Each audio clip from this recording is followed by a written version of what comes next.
आपल्याबरोबर अमोल मिटकरी आमदार आहे, त्यांच्याकडे जाणून घ्या. सर, एकीकडे महायुती झालेली आहे, महायुती डिक्लेअर केलेली आहे. आज रवींद्र चव्हाणांनी काल त्यांची बैठक झाली एकनाथ शिंदेबरोबर, पण राष्ट्रवादीबद्दल ती छुपी भूमिका घेत आहेत. त्यांनी असं म्हटलं जातं की नवाब मलिकांचा विषय जिथपर्यंत संपत नाही तिथपर्यंत राष्ट्रवादीला नो एंट्री आहे. नाही, असं त्यांनी स्पष्ट कुठं म्हटलेलं आहे असं मला वाटत नाही.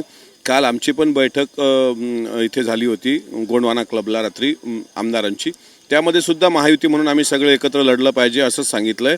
राहिला नवाब भाईंचा प्रश्न, तर मला वाटत नाही की तशी काही अडचण असेल.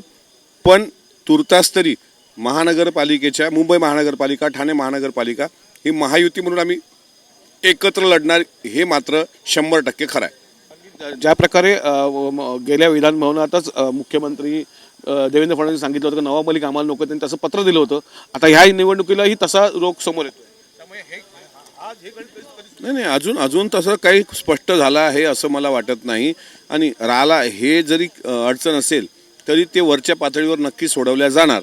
आणि मला वाटत नाही की नवाब भाईंच्या नावाची काही अडचण महायुतीमध्ये भारतीय जनता पार्टीला येणार असं मला वाटत नाही. वैयक्तिक मुंबईमध्ये ही युती होईल, तुम्ही त्यात राष्ट्रवादी असेल. राष्ट्रवादी असेलच.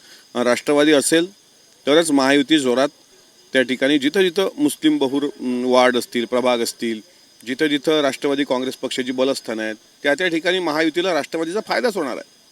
दुसरा वेगळा प्रश्न आहे, हैदराबाद गॅजेट GR नुसार फक्त 98 लोक मराठा कुणबी प्रमाणपत्र मिळाले 98 लोकांना 600 पैकी. कसं बघताय? 600 पैकी 98 म्हणजे फारच कमी आकडा हा दिसतोय.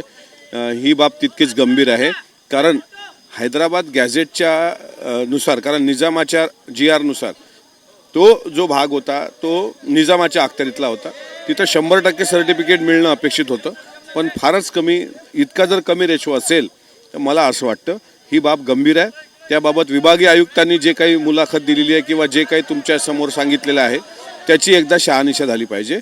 आणि जे गोरगरीब मराठा तिथले गरजवंत आहेत त्यांना त्या प्रमाणपत्राचा लाभ भेटला पाहिजे. हे होते अमोल मिटकरी यांनी सांगितलेलं आहे की सर्वात महत्त्वाचं म्हणजे नवाब मलिकांचं जे गणित आहे ते वरिष्ठ नेते लेवलला वरिष्ठ नेते सोडवतीलच असं त्यांनी सांगितलेलं आहे. त्यामुळे एकंदरीतच मुंबईमध्येही महायुतीमध्ये राष्ट्रवादी असेल असं समीकरण त्यांनी मांडलेलं आहे. व्हिडिओ जर्नलिस्ट सागरसह कपिल राऊत, झी मीडिया, नागपूर.